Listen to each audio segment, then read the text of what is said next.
yeah, man, our offense brought it. But as David Lee said to us, John, unfortunately for Ole Miss, they brought a dart to a gunfight.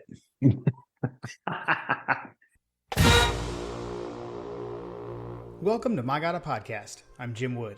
In this episode, John Powell and I review Georgia's 52-17 win over Ole Miss. We talk about our experiences on Saturday and what stood out to us during the game. As always, remember to check out the newly redesigned MyGottaPodcast.com to see our latest merch. And you can follow us on social media at MyGottaPodcast. Finally, we'd love for you to check out our presenting sponsor, Oxia Time, at OxiaTime.com. That's AXIATIME.com. Now, let's join the conversation in progress. Well, John, just as we predicted. Just as we predicted, man. You know what I realized after we recorded, and it's probably a good thing, I guess, that we didn't talk about this. I think we got so caught up talking to Hunter and having fun.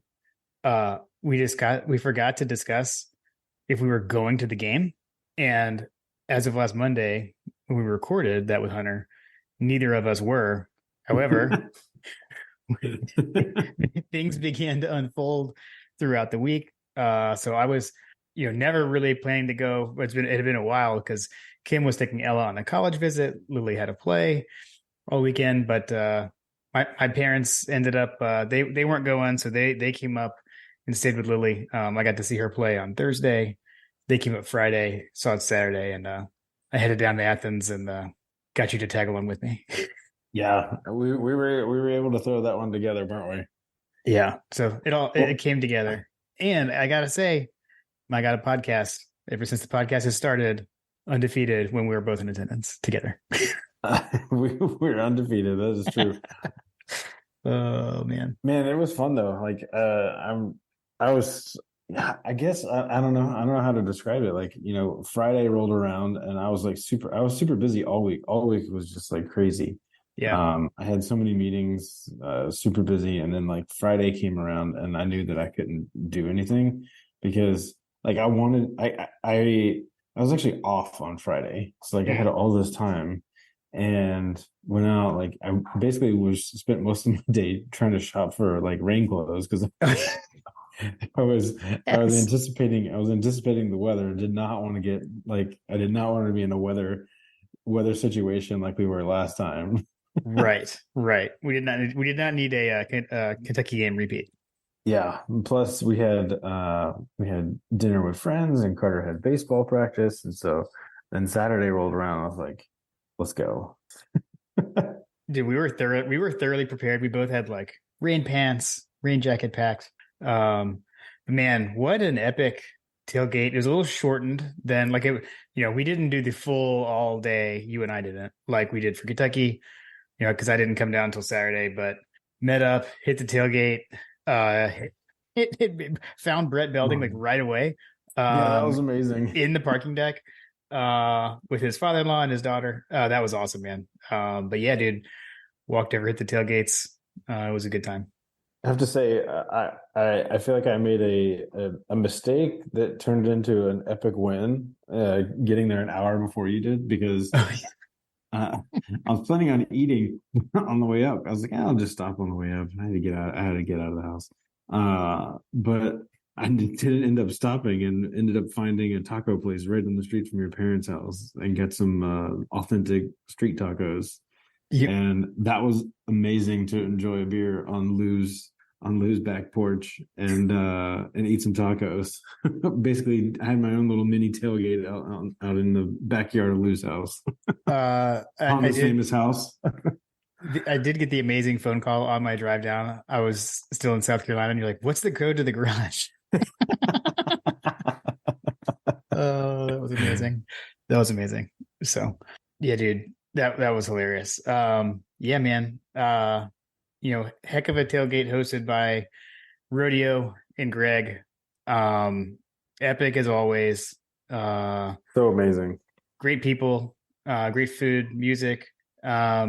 Even had some Letterman. Dude, we got to hang out with Corey Allen, who was the recipient of the pass thrown, Auburn 1996. That's my favorite Munson call. And to sit and get to discuss that with him, but I don't know, that was like an all time thing for me. It was a lot of fun, and also like in typical fashion, I was like, "Hey, I'm Jim. I'm Jim Wood. I'm Lou's son." And we got the reaction that John, you always say that we always get with the Fripp dog son type thing. Corey was like, "Ah, Jim, I love your dad." Oh, which is great. So yeah, I think the rest of my family, amazing. the rest of my family had met him at G Day one year, and I wasn't there. So yeah, man, that was a lot of fun. So That was cool. So we went to, it was kind of like we had, the official wide receiver of My God podcast, and then we had the, like, I guess, legacy wide right. receiver. True. My God True. podcast. Hey, here's what I thought was really cool. Corey Allen walks up to the tailgate in his like actual Letterman's jacket.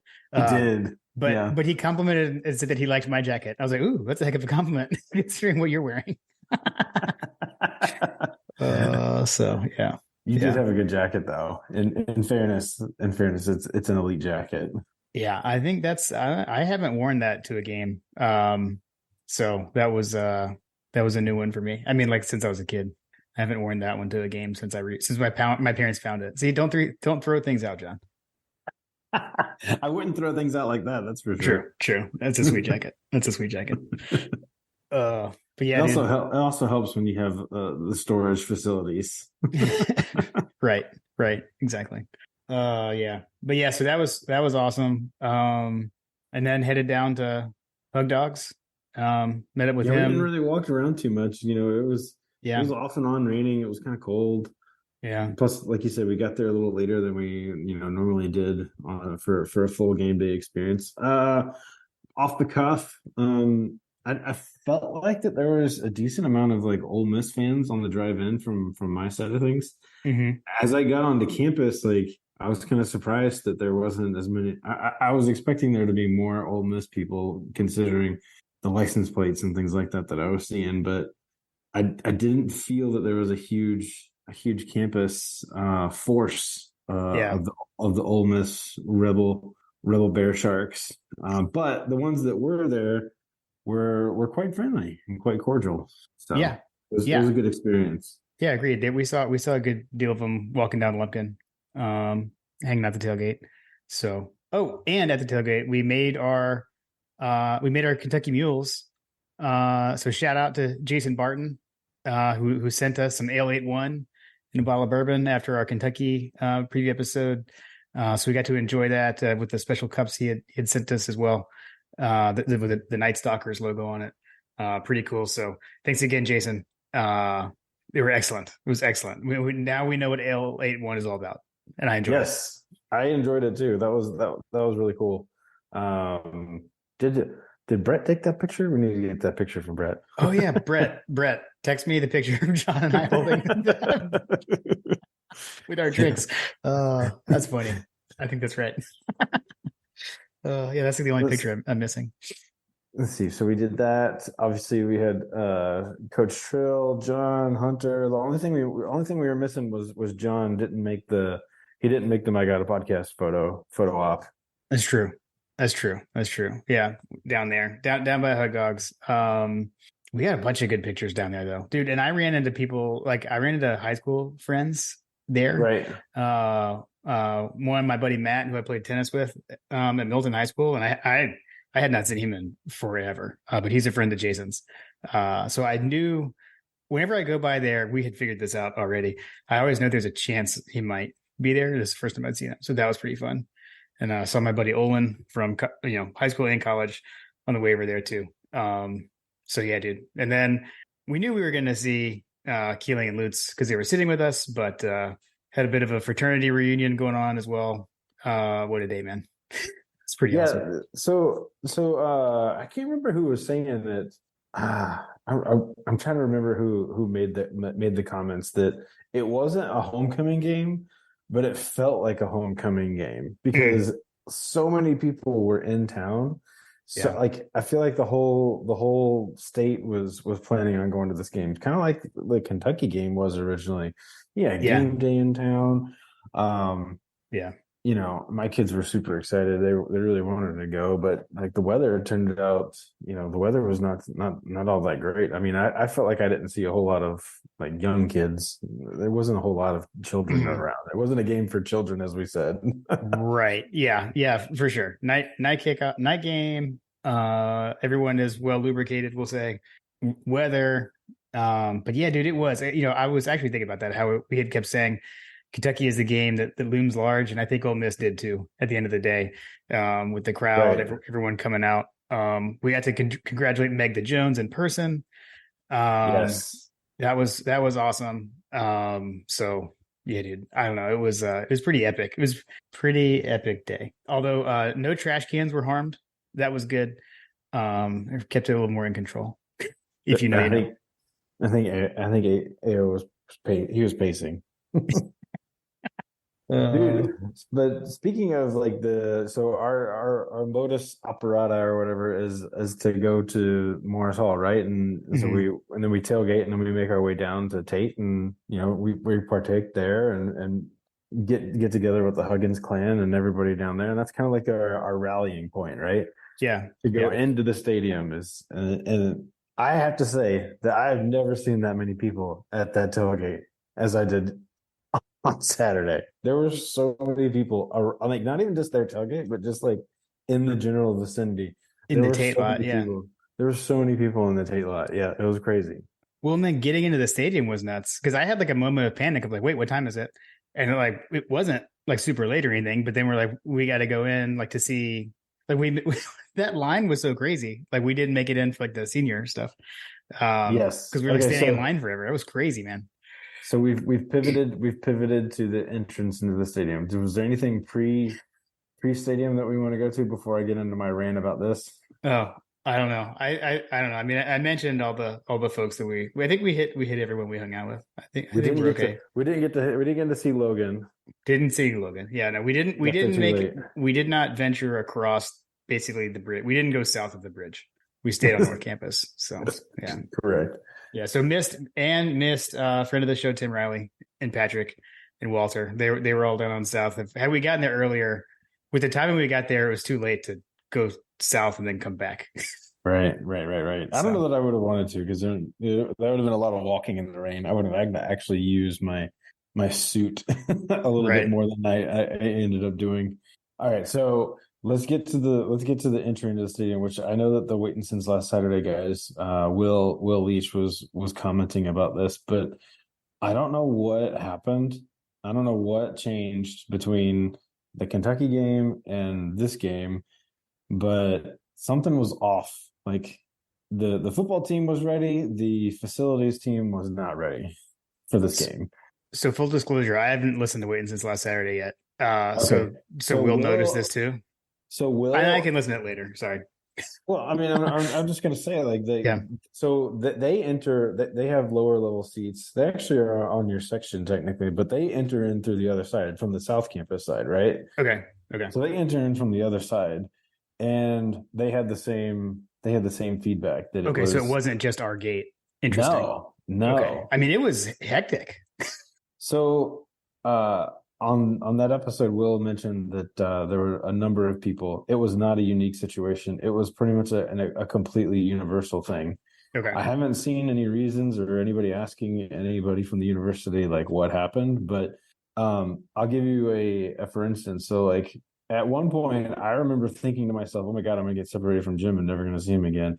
And like it was that tightly packed. It was super crowded. Like there were so many people. It's kind of like when like we've talked about this, like the Hillsborough disaster in Liverpool, like when there's so many people trying to get into a small area at a bottleneck or a choke point in Hmm. the line, like people start pushing and pushing and pushing, and that's where things get haywire. And Right.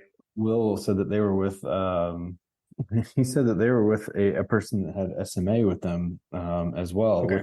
which led to a whole other unique scenario inside the stadium. But anyway, yeah. So observation that I made at the Tate gate that we were at, it appeared that there were maybe some technical problems because there was one person that was scanning in two lines basically. Yeah. And there wasn't enough people. It didn't seem like they had enough people, or the technology wasn't working the way that it was supposed to work. But it slowed the entire process down. And once that process got to a boiling point, it just kind of just there was no coming back. You know what I mean? Yeah. Yeah. It was hectic. It was hectic. And So then the other thing that I have, which you didn't experience until after I told you about it, but we got into the stadium, came in, sat down. We actually like had a decent amount of time.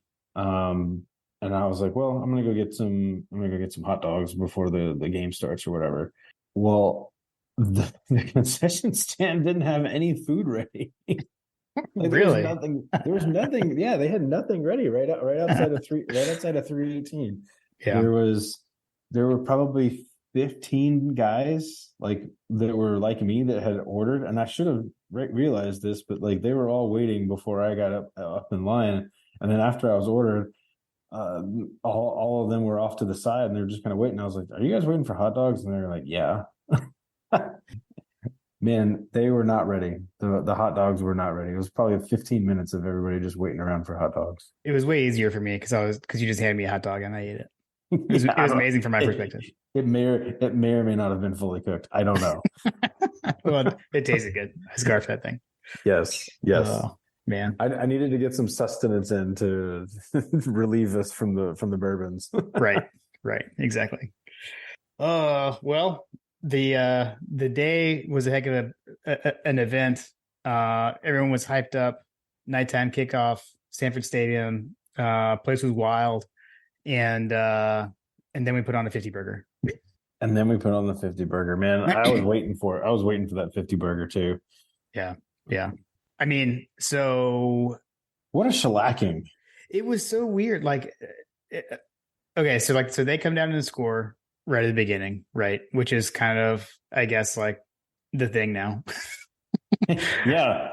I'm Um, telling you, it's the Glenn Schumann version of Paul Johnson's offense. He just kind of figures out where the Jimmies and Joes go, and yeah.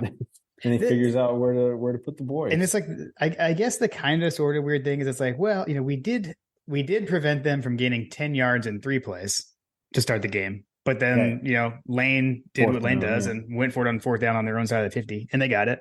But then they kind of rolled, I guess, after that. That kind of ignited them a little bit, I guess, on that drive. But then, I mean, then we matched it, and then it was kind of on. I mean, they Yeah. had So one more drive basically.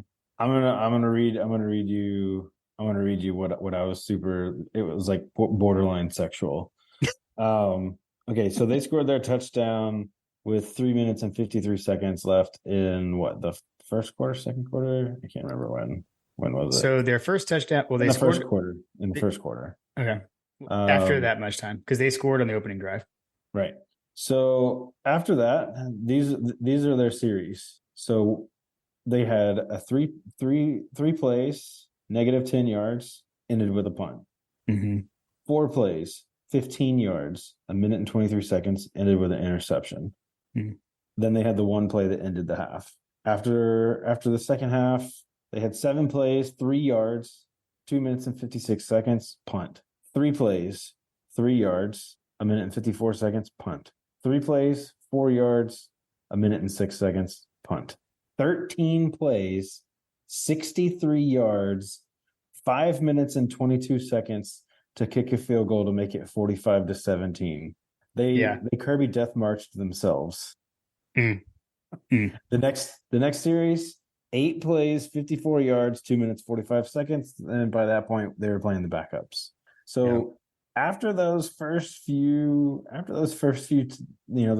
series, they had a touchdown, 75 yards. They had they turned it over on downs. That was 35 yards. And they had another 75-yard touchdown, but beyond that, that's it. Literally everything else was either interception, punts, end of half, field goal, turnover on downs. Like, Yeah. Holy cow.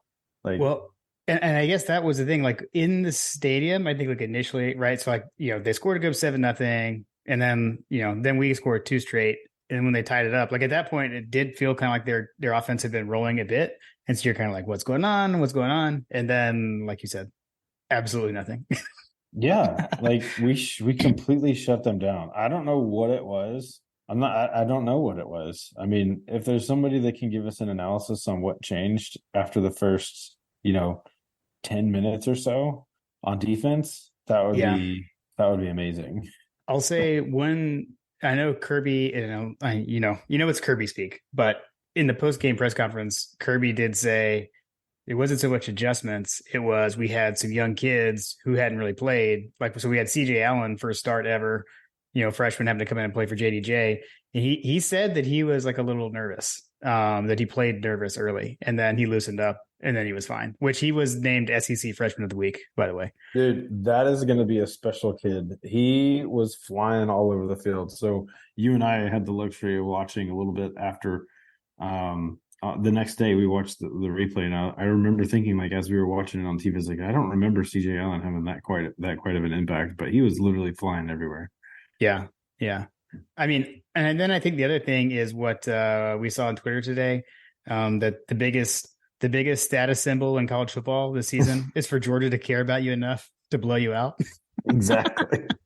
Dude, that's so true though. It's like, file that under the manufactured adversity, however you want to describe it, but like they're holding, Kirby's holding punches, he's trying to educate these guys. I don't know what it is, but it just feels like that if they really want to, they're gonna absolutely like wallop someone. And in this case, we had Kentucky and we had Ole Miss, the two biggest games, on paper / national narrative game days in town kind of thing. So like when the cards are on the table and Kirby wants to make an impact statement on a national stage, he's going to do it. Yeah. Okay. So when you just mentioned game day being there, that reminded me of something that I had wanted to say and had forgotten. So we knew Nolan Smith was going to be in town as the guest picker. But like there were a lot of guys in town. However, I don't know if you've seen like the footage of Nolan Smith, like getting everyone pumped up before the game. And then I know like Michael Williams said in a press conference that basically with the way Nolan was talking to everyone in the locker room before the game, he was like, we're going to win this game. I haven't seen that. Is it one of those videos on Twitter or? No, it was in like today's press conference. Okay. Yeah. So, but I did see, I can't remember who posted it, but there's a video. It's like pregame, like right before the team's going to run out. And like Nolan is like in Zion Logue's face, just like screaming, like getting him jacked up. And Zion's like kind of bouncing around and everything. I was like, man, like, can Nolan Smith come to all of our games? Like, yeah, seriously. Seriously, can we get him to come to the SEC championship coming up here? Yeah, I mean, it is one of those things where we're like, that was one of the things we talked about preseason, and that you were talking about, like, who's going to be that Nolan Smith? Like, who's going to be that vocal leader? I don't know. Maybe we just need Nolan Smith to be there. Give the guy a sideline pass, season pass. Oh man. So yeah, but it was so cool to see everybody in town too, man. Like it was really fun to watch all of those former players. I mean, dude, we got a picture of Stetson Bennett and three guys that you know what I mean? Like there was DJ Shockley, there was David Green and Aaron Murray and oh man. Yeah, dude. Everyone, like you said, man, it was like a homecoming. Stetson was there, which was just great to see Stetson in public. That was very cool. That was very reassuring. Mark Richt honored on the field. Man, like what a night. I mean, I can't remember who all else was out there. There was a one sequence when it was like David Green and like Champ Bailey and Jordan Davis and Keely Ringo. Like it was insane. Pretty cool to be able to trot those guys out there on the field. That was pretty cool. Something I didn't have in my bingo card was Kirk Herbstreit bringing his family pet to the game. Yeah, seriously. Seriously. I guess since Lane didn't have his, so Herbstreit brought his. I don't know. Yeah, that was weird. That was a little strange. Not gonna lie. Not only that, but like they let him run around without a collar on. Like, yeah. I mean, I don't know what. Got to keep Uga away. I wonder how Uga would behave around such a dog. Yeah, I wouldn't let my dog around do that. My dogs are our dogs are not as well behaved as Champ Bailey. Champ Bailey would have fun. Which off the rails. Thursday night when we were at our play, did I tell you about how I told you that? Did I tell you that our dogs escaped from our house? No. What? I can't believe I didn't tell you this. Thursday night, we were at Lily's play, and one of Ella's friends starts calling her. And she's like, why is my friend calling me? And then she texted her. She's like, your dogs are like running up and down the street. Your front door is wide open. So Munson and Murray are acting a fool. So when we left the house, like Kim and Ella walked out the front door, but I had left the garage door open because I had gone to run an errand right before, and I walked out the garage. And so like Ella didn't shut the front door all the way. It was like cracked or something. So I took them like over an hour though to get out of the house. So anyway, so I had to text a friend to come and corral our dogs. What I hear you saying is them dogs as hell. Them dogs as hell. Oh man. Sorry, off the rails. We can go back to the game. Can't believe you didn't tell me that. I can't believe I didn't tell you that either. Because Munson and Murray are just acting a fool. That was Thursday night. So now our family joke is anytime the Ring camera, we get a notification, we text each other. It's like, we're just making sure the dogs didn't just escape. Okay. Anyways, sorry. Why don't we take a quick pause and just remind everyone that season 4 of My God, a Podcast is presented by Oxia Time, which, Oxia Time is a custom watch company designed in the USA, built in Switzerland. So very nice Swiss timepieces. You got to check out their 2021 and 2022 Georgia National Championship collection. You can see all of those over at oxiatime.com. That's AXIATIME.com. Multiple colors, multiple bands per timepiece. And you can also find the limited edition Kirby Smart presentation box signed that's with the collaboration between Oxytime and Classic City Collective. You can see all of them at oxytime.com. So please be sure to go and check them out. It's been great to have them as a sponsor the last 2 seasons. So thank you to Oxytime. And I see, Champ Bailey, the football player, was at the game, but we got Champ Bailey the dog on the YouTubes. Champ Bailey the dog is on the YouTubes. The Zoom background doesn't like him. So I feel like we kind of buried the lead on Brock Bowers played. I know. So I had inside sources that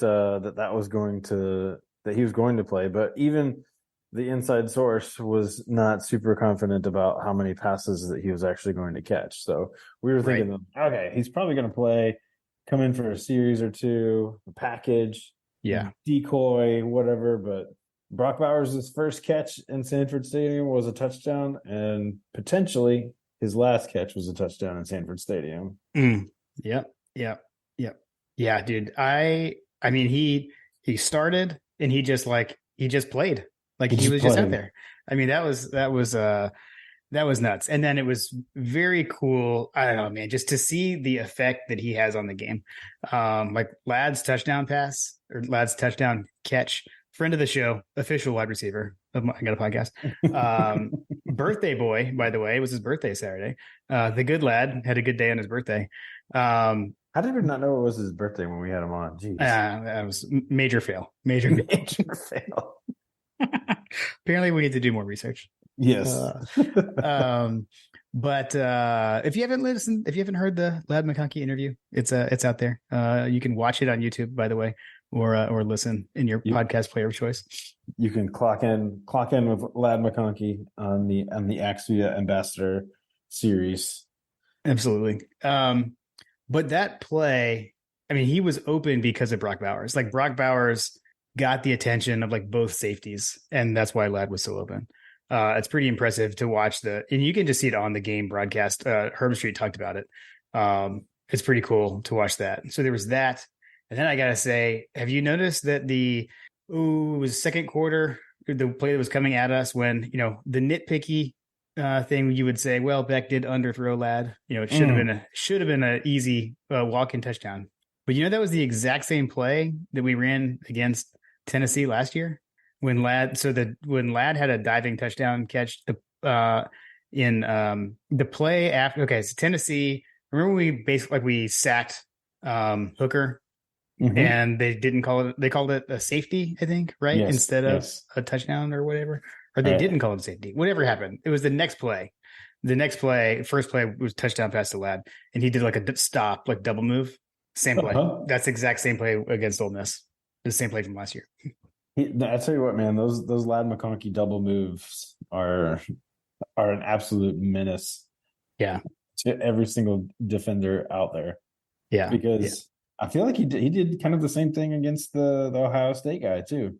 Mm, yeah. But nitpicky, yes, but like it's a theme of the season. There's a couple of themes on offense that I'd love for us to kind of shore up. Is hit these got to hit these deep balls, like take advantage of. I mean, so as soon as Lad hit that move and the defender bit on it, everybody on the sideline was like had their arms up in the air. As the coaches, like everything, it was kind of like that Yeah. one play. I guess it was like Kirby's kind of homage to Lane Kiffin when he had that play where he threw the clipboard up in the air or whatever. Like Yes. he knew it was a Yes. touchdown. Like that was, Yeah.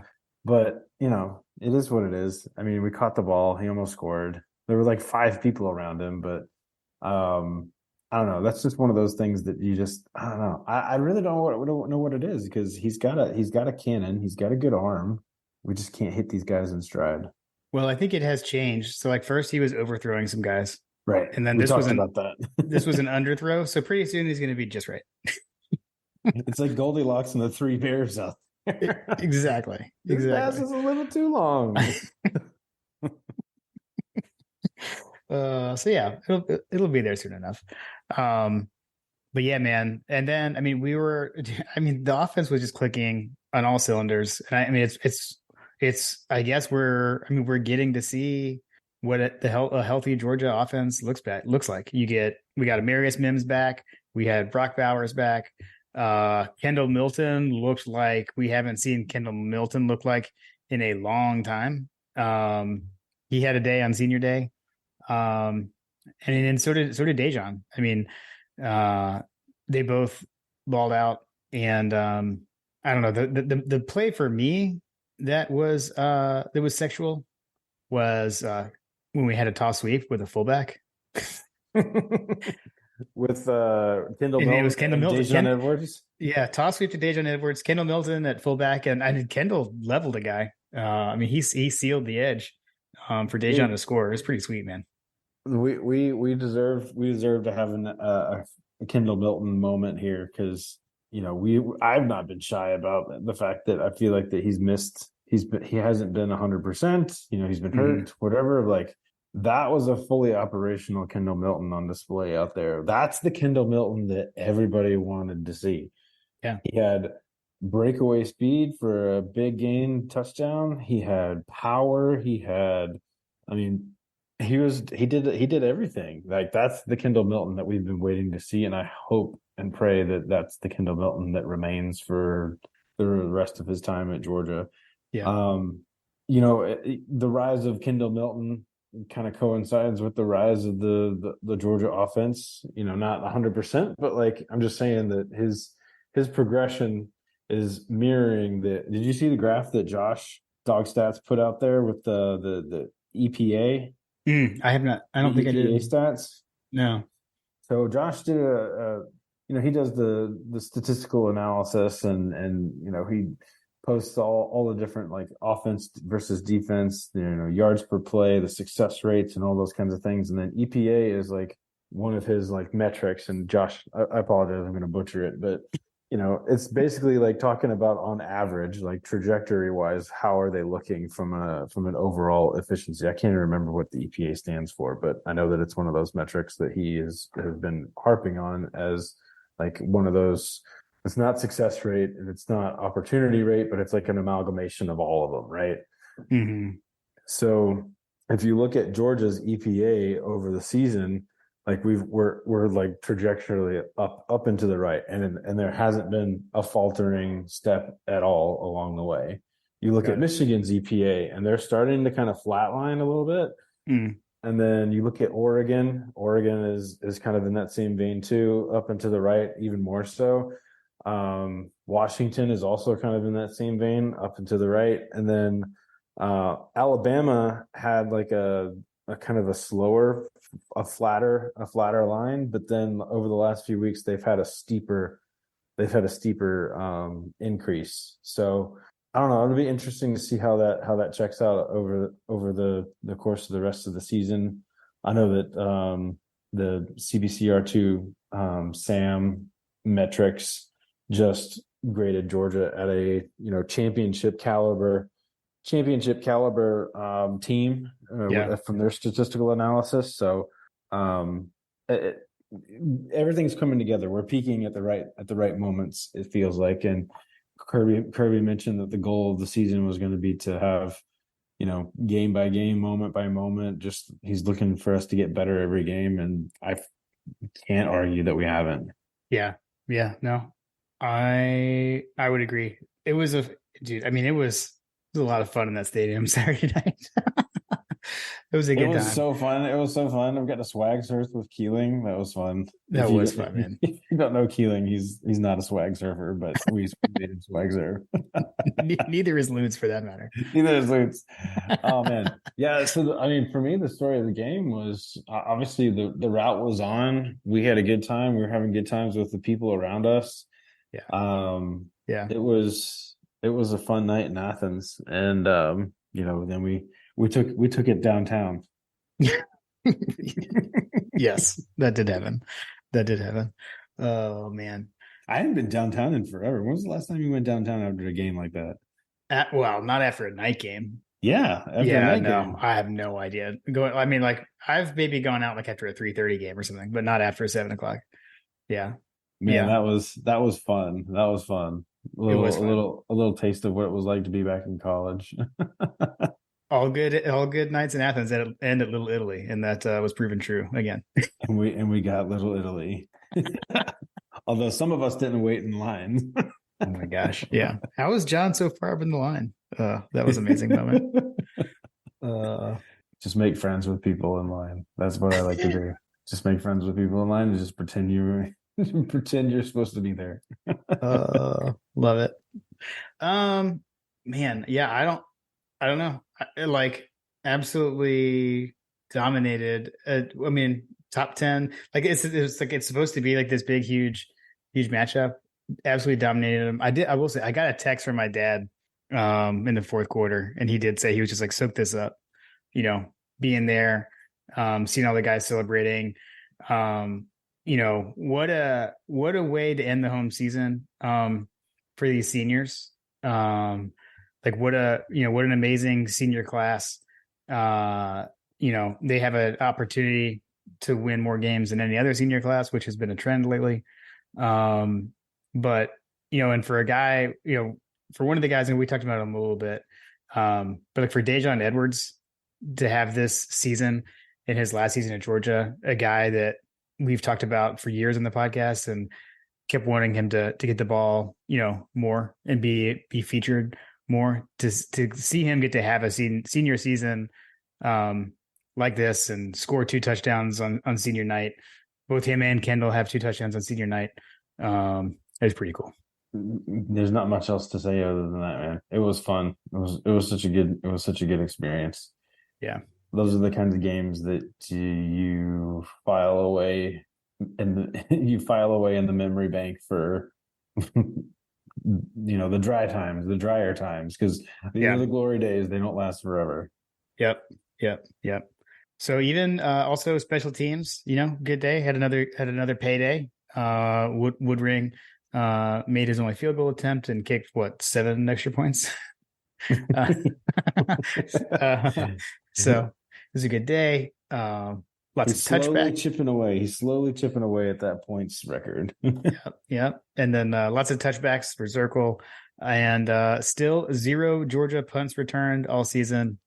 We had one punt by Thorson in this game, and it was a fair catch. So still the craziest stat in college football to me. They talked about it on the broadcast a little bit too, but they didn't give it its due justice. I figure at some point they're gonna have to comment on something like that, because I don't know. Like you talk about the previewing any team that we're gonna play in the future, and they're gonna be like, well, this person is a good return man. It's like, well, right. He's probably going to be sitting down a lot, practicing his fair catches. Right. Exactly. Let's see. Coach Trill Bills over unders. So like you said, we got to see Coach Trill, got to tailgate with Coach Trill, during the game. But I extended my lead. Let's see. I went 5-3. He went 3-5. So now I'm 50-30 on the season, and you are 42-38. I will add, Coach, he tracked Hunter's picks. Hunter did his picks. Hunter went 2-6. So Hunter, I don't know what happened. Hey, coaches over unders, not as easy as they seem. Pretty tough. He's at this point, I'm just playing for second place. I've virtually conceded the field, although the coach did give us a little glimmer of hope that there were the preseason ones, which I kind of forgot about. But it's true. It's true. They come in late. That's true. Good point. But yeah, man. I gotta be perfect. I gotta be perfect from this on out. I feel like moment by moment. You need to map out the possessions like Kirby did. I know. But yeah, thanks, Coach, for tracking those. It was great to see you on Saturday. I know Coach got to meet Corey Allen too. I know he was super pumped about that, like I was. It was a good time, man. Saturday was like you said, man. It was like a homecoming. It was like a homecoming. It was. It was fun. So. Yeah, dude. I we didn't know we were going to be able to go, but our families were willing to make it happen for us. Were they willing, or maybe yours were? My family was tired of me moping about it and sent me off. I'm gonna miss everybody's gonna be in town. I'm gonna miss it. FOMO. I actually at one point I was like, man, if we run out in black jerseys and I'm not there, I'm gonna flip out. I'm gonna flip out. Which, as we said, there was a 0% chance that happened, and that held true. Oh man, and they flubbed the uniform matchup according to Hunter, right? Ole Miss. I know Hunter was not happy that they wore those all whites. So I think Chase pointed out, I think on Twitter, like whenever a team comes into Athens and does the all whites, it does not end well for that team. So he did. He said Athens was where the white jersey teams in all white jerseys go to die. Yeah.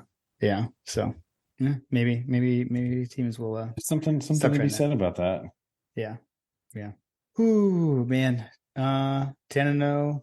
Oh, and we get another night game. We get another night game on the schedule, or another night home game. Technically, I guess if we're being honest. True. Yeah. We picked up Tech at night, so that'll be fun. Yeah, that hasn't happened in a long time. When was the last time? I was about to say, when was the last time we had a Tech night game? So I think it was 2009, like the Joe Cox quarterbacks, Georgia team, when like Washawn Ely and Caleb King ran all over him. That was the We Run This State. Was the We Run This State the last time we had a night game? Last time there. There. Yeah. I think so. So, wow. Hey man, that's a good jumping off point for Kendall and Dejan to jump in. Which, by the way, like we haven't even mentioned it, but like Aaron Paul looked phenomenal.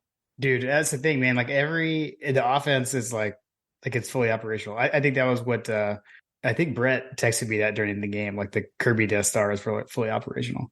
But you had Roderick Robinson was back. He had a big run down the sideline, and then Andrew Paul had the touchdown.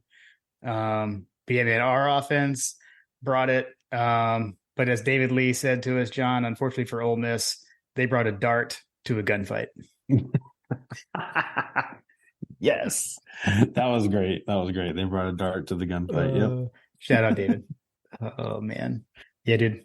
Oh, and I forgot I didn't notice this in the stadium, but I saw the boys over at Chapel Belcourt posted the video of the Redcoats Rick rolling the Ole Miss.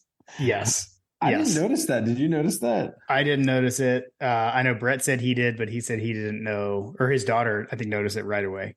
But I missed it, and I know, like, even Brett said he didn't put two and two together that it was for Lane. So that was pretty epic. So yeah, the Redcoats they shifted at the end in post game, and they played "Never Gonna Give You Up." It's pretty good. How about everybody that plays Georgia basically talks about how we have 100 5-star recruits and they don't. Yeah. What world do we live in? Lane in post game was like, we have to recruit at a higher level. I'm not blaming the players. We have to coach better.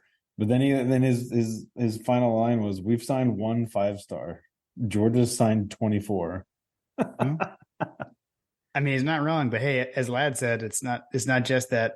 You also got to identify the right 3 stars and develop them. So seriously, and I guess that probably underscores the disparity that exists between Kirby and everyone else. Is that they're blaming the fact that they can't get 5-star talent. Kirby gets 5-star talent, but he also gets really good and develops the other guys that are not 5 stars.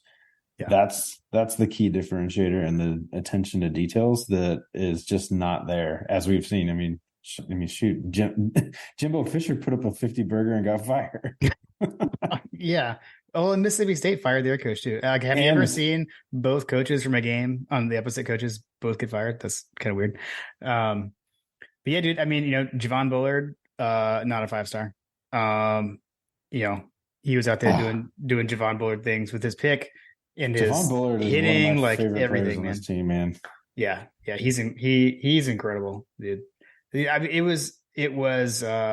This is what we wanted to see Georgia do, and I don't know, man. I think I think there is something to the whole like Georgia decided that they wanted to do it, and did, and I mean, in health, but you can't say them the defense with JDJ out, so.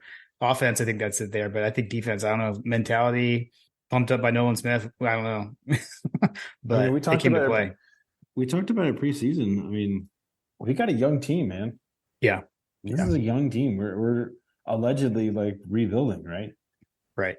Pretty amazing spot to be rebuilding at 10-0. Yeah, for sure.